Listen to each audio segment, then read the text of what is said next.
அஸ்ஸலாமு அலைக்கும் வரஹ்மத்துல்லாஹி வரகாத்துஹு. அன்பு சகோதரர்களே, இன்றைய 22ஆம் நாளுடைய பாடமாக ஜமாஅத்து தொழுகை. ஜமாஅத்து தொழுகை அப்படின்னு சொன்னால் கூட்டு தொழுகை, கூட்டாக ஒன்று கூடி தொழுதல். முஹம்மது நபி ஸல்லல்லாஹு அலைஹி வஸல்லம் அவர்கள் கூறினார்கள், ஒரு மனிதர் தனியாக தொழுகையை நிறைவேற்றுவதை விடவும் பள்ளிவாசல்களில் ஒன்று கூடி இமாம் நமக்கு தொழுகை நடத்துவதற்காக நியமிக்கப்படக்கூடிய தலைவர், அவருக்கு இமாம்னு சொல்லுவோம். அவரை ஃபாலோ பண்ணி தொழக்கூடிய, பின்னால் பின்பற்றி தொழக்கூடியவர்கள் மஅமூன், பின்பற்றி தொழக்கூடியவர்கள் என்று பொருள். அப்போ அந்த அடிப்படையில் பள்ளிவாசலில் என தொழுகையை எல்லாருக்கும் என தலைமையேற்று நடத்தக்கூடியவர் தான் இமாம். அப்போ அவரோடு சேர்ந்து தொழுகிறது 27 மடங்கு நன்மையால் அதிகமானது என்று சொன்னார்கள். ஒரு மனிதர் தனியாக தொழுகிறத விடவும் ஜமாத்தாக கூட்டாக பள்ளிவாசலில் ஒரு இமாமை பின்பற்றி நாம் தொழும் பொழுது 27 தடவை தனித்தனியாக நிறைவேற்றுறதுக்கு எவ்வளோ நேர காலம் எடுக்குமோ அவ்வளோ கால நேரத்துக்குரிய நன்மையை என இமாமோட கூட்டாக நம்ம சேர்ந்து தொழும்பொழுது நம்ம பெற்றுக்கொள்ளலாம். அது வலியுறுத்தப்பட்ட ஒரு விஷயம். அதனால் ஆண்களை பொறுத்த வரைக்கும் கட்டாயமாக பள்ளிவாசலில் தொழணும். பெண்களை பொறுத்த வரைக்கும் வீட்டில் தொழுகிறது சிறந்தது. அவங்களும் ஆண்களோட பள்ளியில் கூட்டாக இமாம் பின்பற்றி தொழுகை நடத்துபவராகிய இமாமை பின்பற்றி தொழன்னு விருப்பப்பட்டால் யாரும் தடுக்கவும் முடியாது. அவங்களுக்கு சம அந்தஸ்து இருக்குது. சரி, இப்போ நம்ம தொழுகையை தொழும் பொழுது இமாமோடு தொழுதாலும் கிபிலாவை முன்னோக்கி தான் நாம் நின்று என்ன செய்யணும்? தொழணும். இமாம் செய்யக்கூடிய ஒவ்வொரு செயலையும் பின்னால் நிற்கக்கூடியவர்கள் வரிசையாக நிற்கணும். குதிங்கால் சீராக இருக்கணும். அந்த மாதிரி நின்று கொண்டு அவர் கமெண்ட் சொல்ல, அவர் செய்கிறத அப்படியே நாம் என்ன செய்யணும்? பின்பற்றி நாம் தொழணும். இது கட்டாய கடமை. எந்த சந்தர்ப்பத்திலையும் இமாமை முந்திக்கிட்டு நாம் எந்த ஒரு காரியத்தையும் நாம் செய்யக்கூடாது. அதே மாதிரி இமாமை பின்தொடர்ந்து தொழக்கூடிய நாம் அவருக்கு லேட்டாக நாம் என்ன செய்யக்கூடாது? ஒவ்வொரு காரியத்திலேருந்து விடைபெற்று வெளியேறக்கூடாது. இமாமை அப்படியே ஃபாலோ பண்ணணும். இமாம் குனிஞ்சிட்டாரா நாம் குனியணும். குனிந்ததுலேருந்து எழுந்துட்டாரா நாமளும் எழுந்திருக்கணும். அவர் சுஜூது செய்கிறாரா நாமளும் அவரோடு சேர்ந்து சுஜூது செய்யணும். அப்போ இப்படி ஒவ்வொரு விஷயத்தில் நம்ம இமாமை பின்பற்றி தொழணும். சரி, இப்போ லேட்டாக போகிறோம்.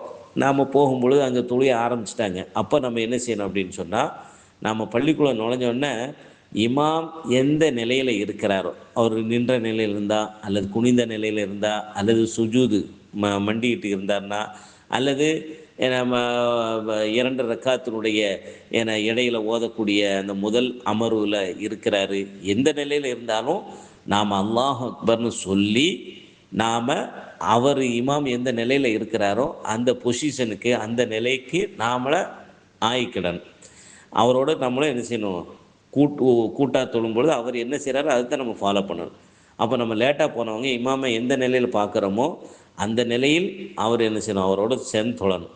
அதில் ஏதாவது நமக்கு ரக்காத்து, ஒரு ரக்காத்தோ அல்லது 2 ரக்காத்தோ, அதாவது இப்போ லுஹர் தொழுகை 4 ரக்காத்துன்னு வைங்க, நமக்கு இமாமோட போய் சேரையில் நமக்கு 2 ரக்காத்து மிஸ் ஆகிடுச்சுன்னு சொன்னால், நமக்கு 2 தான் இமாமோடு சேர்ந்து தொழுகிறதுக்கு வாய்ப்பு கிடைச்சா அந்த 2 தொழுது முடிச்சுட்டு அவர் சலாம் சொல்லி தொழுகையிலேருந்து விடைபெற்றுவார். நமக்கு இன்னும் 2 தொழ வேண்டி இருக்க. அப்போ நாம் என்ன செய்யணும்? விடுபட்டதை இமாம் சலாம் கொடுத்து திரும்பியதற்கு பிறகு நாம் சலாம் கொடுக்காம எழுந்து மிச்ச 2 நாம் என்ன செய்யணும்? முடிச்சுட்டு என்ன செய்யணும்? தொழுகை நாம் முடித்து கொள்ளணும் என்பதை நாம் பார்க்குறோம். அப்போ இது ஜமாத்தாக தொழுகிற தொழுகை. சரிங்களா? இதை பற்றி விரிவாக இன்ஷால்லா படிப்போம். இப்போதைக்கு ஜமாத்து தொழுகை அப்படின்னா கூட்டாக சேர்ந்து தொழுகிறது அப்படின்னு விளங்கிக்கோங்க. இது பள்ளியில் தான் தொழணும். அடுத்து, வாரத்தில் ஒரு நாள் வெள்ளிக்கிழமை அன்று ஜும்ஆ தொழுகை. ஜும்ஆ தொழுகை அல்லாஹ் குர்ஆனில் சொல்லும் பொழுது, இறைவனை நம்பிக்கை கொண்ட மக்களே, வெள்ளிக்கிழமை, அதாவது ஜும்ஆ அப்படிங்கிறது வெள்ளிக்கிழமை, தொழுகைக்காக நீங்கள் அழைக்கப்பட்டால் வியாபாரத்தெல்லாம் விட்டுட்டு அல்லாஹுவை நினைவு கூறுவதற்காக பள்ளிக்கு விரைந்து செல்லுங்கள். நீங்கள் அறிவுடையவர்களாக இருந்தால் இதுவே உங்களுக்கு சிறந்தது, நன்மையானது என்று அல்லாஹ் குர்ஆனில் சொல்லி காட்டுறான். அந்த அடிப்படையில் இந்த வாரத்தில் ஒரு நாள் பள்ளிவாசலில் எல்லாரும் ஒரு சேர என்ன செய்யணும், ஒரு நேரத்தில் அசெம்பிள் ஆகணும், அங்கே வந்து ஒன்று கூடணும். அப்போ அந்த ஜும்மா தொழுகை யார் மீது கடமை அப்படின்னு சொன்னால், யாருக்கு கடமை இல்லை அப்படின்னு சொன்னால், பெண்களுக்கு ஜும்மா தொழுகையை கட்டாயமாக தொழணும் அப்படிங்கிறது இல்லை. சிறு குழந்தைகள், அடிமைகள், நோய்வாய்ப்பட்டிருக்கக்கூடியவர், அதே மாதிரி பிரயாணி, பயணத்தில் இருக்கக்கூடியவர், இவங்களை தவிர மற்ற யாராக இருந்தாலும் ஜும்மா தொழுகைக்கு என்ன செய்யணும், கட்டாயம் வந்து கலந்துக்கிடணும். இந்த ஜும்மா தொழுகைங்கிறது வந்து கடமையான ஒரு தொழுகை. இதற்கு இரண்டு ரக்காத்துகள் கொண்ட தொழுகையை கூட்டாக நிறைவேற்றுறது ஒன்று. ரெண்டாவது, இந்த தொழுகையை நம்ம தொழுகிறதுக்கு முன்னாடி இமாமாக இருக்கக்கூடியவர் நமக்கு ஒரு பிரசங்கம் பண்ணுவார். 2 உரையை கொண்ட ஹுத்துபான பிரசங்கம். அவர் வந்து உயரமான இடத்துல நின்று கொண்டு மக்களுக்கு என்ன சொல்ற 2 முறை அறிவுரை சொல்லுவார். ஹுத்துபா அவங்கவுங்க மொழிகளில் சொல்லிக்கிடணும். அப்போ இந்த உபதேசங்களை, இந்த பிரசங்கத்தினுடைய உபதேச சாராம்சங்களை எல்லாம் நம்ம காது கொடுத்து கேட்கணும். தூங்கிடக்கூடாது. வீண் பேச்சுகள் அந்த நேரத்தில் இருக்கக்கூடாது. வீண் பேச்சு பேசிக்கிட்டு கூட வீணான காரியங்களில் ஈடுபடக்கூடாது. அவங்க அமைதியாக இருந்து அவர் சொல்கிறத நம்ம காது கொடுத்து கேட்டு என்ன செய்யணும். அந்த உபதேசம் முடிஞ்சதுக்கு பிறகு 2 ரக்காத்து கூட்டாக அவர் சப்தமாக தொழ வைப்பார். நாம் பின்னால் தொழுதுட்டு நாம் வருவது. இது ஜும்மா தொழுகையை பற்றிய விவரங்கள். சரிங்களா? அதனால் இந்த தொழுகை வாரத்தில் ஒரு முறை கட்டாயமாக நாம் கலந்துக்கிடணும். அந்த நாளில் 2 விஷயம் கவனிக்கணும். இமாமுடைய முழுமையான உரைகளை கேட்கணும். அதுக்கு பிறகு அவரோடு சேர்ந்து ஒரு 2 ரக்காத் கூட்டாக தொழுகிறது. இந்த தொழுகைக்கு பேர் தான் ஜும்ஆ தொழுகை என்று சொல்லுவாங்க. சரிங்களா? அடுத்து பெருநாள் தொழுகை. இஸ்லாத்தை பொறுத்த வரைக்கும் இறை நம்பிக்கையாளர்களுக்கு, முஸ்லீம்களுக்கு 2 பண்டிகை. ஈதுனா பண்டிகை, பெருநாள் 2 பெருநாள். ஒன்று வந்து ரமலானுடைய மாதம் முழுவதும் நோன்பு நோற்று ரமலானுக்கு அடுத்த மாதமாகிய ஷவ்வால் மாதத்தினுடைய 1வது நாள் நோன்பு பெருநாள். அதே மாதிரி அரபு மாதத்தினுடைய கடைசி மாதம் துல்ஹஜ் மாதம். அந்த மாதத்தில் 10வது நாள் ஹஜ்ஜு பெருநாள் அந்த தொழுகையை தொழணும். இந்த ரெண்டு தொழுகையும் கூட்டாக நிறைவேற்றப்படும். பொது வெளியில் தொழுவாங்க. அந்த ஹுத்துபாங்கிற திடல் தொழுவை நடத்தக்கூடிய இடம், பெருநாளைக்குன்னு தனியாக இடங்கள் இருக்கும். அந்த இடங்களை நாம் தேடி என்ன செய்யணும், போய் ஆணும் பெண்ணும் எல்லாரும் சேர்ந்து என்ன செய்யணும், கூட்டாக அந்த தொழுகையை நிறைவேற்றணும். இந்த தொழுகைக்கு வந்து ஆண்களும் வரணும், பெண்களும் வரணும். தொழுகை யாருக்கு பெண்களாக இருந்தால் கடமை இல்லைன்னு வைங்க, அவங்களும் அந்த தொழுகைக்கு வரணும். தொழாமல் தள்ளி இருக்கணும். தொழுகைக்கு பிறகு மக்களுக்கு உபதேசம் நடக்கும். அந்த பிரசங்கத்தில் ஹுத்துபாவில் கலந்துக்கிடணும். அது பிறகு கூட்டாக உட்காந்து எல்லாரும் இறைவன்கிட்ட பிரார்த்தனை செய்வாங்க. அதில் எல்லாரும் கலந்துக்கிட்டு என்ன செய்யணும், எல்லாருமே என்ன செய்யணும், இறைவன்கிட்ட தங்களுடைய கோரிக்கையை அந்த நேரத்தில் கேட்கணும். இறைவன் அந்த துவாகம் அங்கீகரிக்கக்கூடியவனாக இருக்கிறான். இந்த தொழுகைக்குன்னு நம்ம என்ன செய்யணும்னு சொன்னால், பாங்கு கிடையாது, இதுக்குன்னு சொல்லி இக்காமத்துங்கிற முறை கிடையாது. ஏன்னா இங்கே வந்து நம்ம வந்து திடலில் வந்து பொது வழியில் தொழும் பொழுது அங்கே வந்து நாம் தொழணுமான்னா அதெல்லாம் தொழ வேண்டிய அவசியம் இல்லை.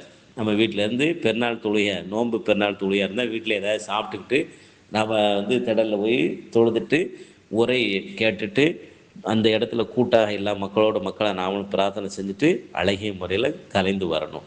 போகிறதுக்கு ஒரு வழி, வருவதற்கு ஒரு வழியை நாம் தேர்வு செஞ்சுக்கணும். இருக்கக்கூடிய ஆடைகளை சிறந்த ஆடையை அணிஞ்சிக்கிடணும். புத்தாடை இருந்தால் புத்தாடையை அணிஞ்சிக்கோங்க, நறுமணம் பூசிக்கோங்க, தலையில் எண்ணெய் வச்சுக்கோங்க. இந்த மாதிரி என்ன செய்யணும், இந்த தொழுகையை நாம் நிறைவேற்றணும். 2 தொழுகை. ஒன்று வந்து நோன்பு பெருநாள் தொழுகை, இன்னொன்று ஹஜ்ஜு பெருநாள். அதாவது நம்ம இடத்துல இருக்கக்கூடிய பலிப்பிராணின்னு சொன்னால் ஆடு, மாடு, ஒட்டகம். இதை வந்து நாம் இறைவனுக்காக நாம் அறுத்து பலியிடக்கூடிய நாள். இந்த ஹஜ்ஜுடைய மாதத்தில், அதாவது துல்ஹஜ் மாதத்தில் உலகமெங்கு இருக்கக்கூடிய உடல் தகுதியும் பொருளாதார தகுதி உடையவர்கள் எல்லாரும் என்ன செய்வாங்க, இறைவனை வணங்குவதற்காக இறைவனால் தீர்மானிக்கப்பட்டு ஆதம் அலைஹிஸ்ஸலாம் அவர்களால் கட்டி எழுப்பப்பட்டு பின்னர் இப்ராஹிம் அலைஹிஸ்ஸலாம் அவர்களால் புனர் நிர்மாணம் செய்யப்பட்ட அந்த காபா என்கிற ஏன்னா உலகத்திலே இறைவனை வணங்குவதற்காக எழுப்பப்பட்ட முதல் ஆலயத்தை அடையாள சின்னமாக, புனித சின்னமாக இறைவன் நமக்கு சொல்லி தந்திருக்கிறார். அந்த இடத்துக்கு சென்று அங்கே போய் வழிபட்டு வரணும். வசதி வாய்ப்பு உள்ளவங்க, உடல் தகுதி உள்ளவங்க அவசியம் வாழ்நாளில் ஒரு தடவையாக அந்த இடத்துக்கு போயிட்டு வாங்க அப்படிங்கிறது இறைவனுடைய கட்டளை. அதை நம்ம செயல்படுத்துவதற்குரிய சக்தி உள்ளவர்கள் ஒருக்கா போயிட்டு வரணும். அது எந்த மாதம் செய்யணும்? துல்ஹஜ்ஜுடைய மாதத்தில் அந்த கடமையை என்ன செய்வாங்க? நிறைவேற்றுவாங்க. அப்போது ஹஜ்ஜுக்கு போனவங்களுக்கு பெருநாள் தொழுகை இருக்காது. அங்கே உள்ள காரியங்களை செய்கிறதுக்கு அவங்களுக்கு நேரம் சரியாக இருக்கும். அது அல்லாத மற்ற மக்கள் என்ன செய்வாங்க?